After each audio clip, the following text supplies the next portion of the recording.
Halo Sobat Jawara, ketemu lagi dengan acara Pijar, Penerangan Informasi Jawara.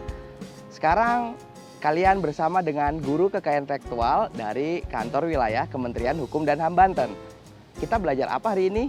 Nah, kita akan belajar kekayaan intelektual, membahas terkait dengan apakah kekayaan intelektual bisa dijadikan sebagai warisan atau harta gono gini. Nah, mau tahu nih Sobat Jawara apa jawabannya? Yuk simak.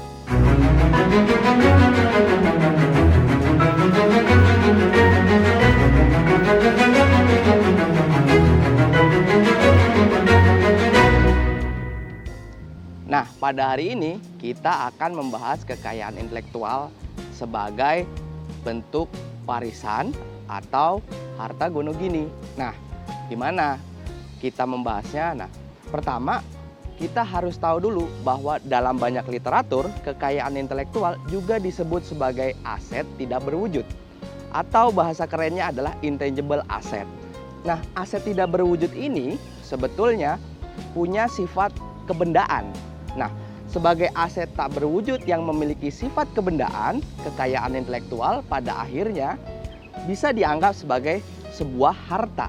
Saat Sobat Jawara menemukan dalam literatur bahwa kekayaan intelektual itu dianggap sebagai sebuah aset atau sebagai sebuah benda dan juga sebagai sebuah harta yang sebetulnya tidak berwujud, pada akhirnya prinsipnya ya sama seperti harta yang lain atau sama seperti properti lainnya.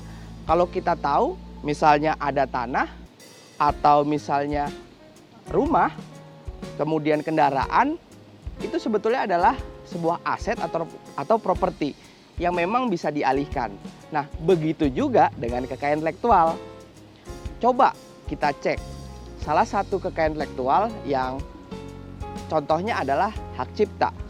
Dalam Undang-Undang Hak Cipta tahun 2014, Sobat Jawara bisa menemukan dalam pasal 16 bahwa hak cipta sebagai bentuk kekayaan intelektual itu memiliki sifat kebendaan yang pada akhirnya bisa dialihkan. Dialihkan untuk apa sih? Satu, misalnya dialihkan untuk wasiat. Terus kemudian kedua, seperti tadi yang di awal, dialihkan untuk warisan. Nah, kemudian apalagi? Bisa untuk hal yang lain termasuk seperti hibah, jual beli, bahkan pengalihan lain yang memang diperbolehkan oleh peraturan perundang-undangan. Nah, berikutnya kita membahas kekayaan intelektual sebagai objek harta gono gini. Gimana nih kalau menurut Sobat Jawara? Sebetulnya begini Sobat Jawara. Kalau kita mengkhususkan kekayaan intelektual itu melihat contohnya adalah hak cipta ya. Ini mungkin Sobat Jawara sudah paham nih, ada kasus sebetulnya terkait penyanyi yang menjadikan objek ciptaannya atau kekayaan intelektual berbentuk hak ciptanya berupa lagunya sebagai objek gono gini. Nah, bisa nggak sih sebetulnya? Tadi sebetulnya dalam pasal 16 disebutkan selama diperbolehkan dalam peraturan lain, kekayaan intelektual itu sebetulnya bisa dialihkan. Berarti sebagai harta gono gini bisa dong? Ya bisa gitu. Bagaimana sih alasannya atau alasan dasar hukumnya kekayaan intelektual itu sebagai gono gini? Coba mungkin Sobat Jawara cek dalam kompilasi hukum Islam misalnya. Dalam pasal 91 disebutkan harta bersama itu bisa dalam bentuk benda yang tidak berwujud maupun berwujud. Nah, salah satu tidak berwujud itu ya intangible asset ini, kekayaan intelektual. Jadi pada akhirnya kekayaan intelektual itu bisa jadi harta bersama.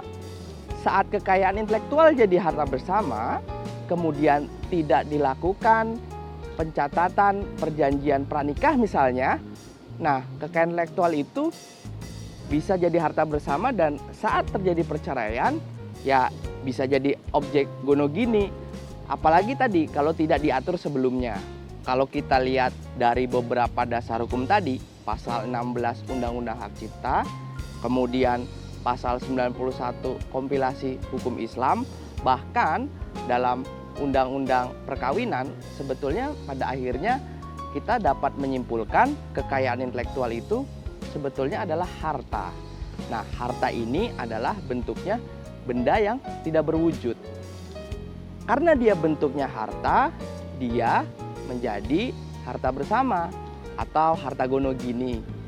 Nah, saat terjadi perceraian misalnya, dia mau tidak mau, kalau belum diperjanjikan lain, bisa dibagi sesuai dengan ketentuan yang diperjanjikan atau diputuskan oleh hakim.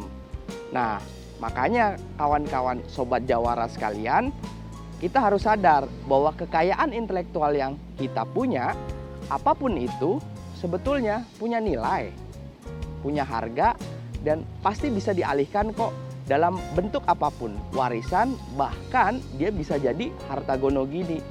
Makanya jangan lupa dilindungi dengan baik, dicatat, dan juga didaftarkan. Apapun bentuk kekayaan intelektual Anda harus terlindungi dengan baik. Demikian dari saya, Guru Kekayaan Intelektual. Kalau Sobat Jawara ada yang mau ditambahkan atau ada yang mau ditanyakan, jangan lupa nih, ketik aja di kolom komentar. Di like juga, share ke teman-temannya semua, dan juga di subscribe. Salam pijar, salam belajar kekayaan intelektual, menyala terus untuk belajar. Terima kasih.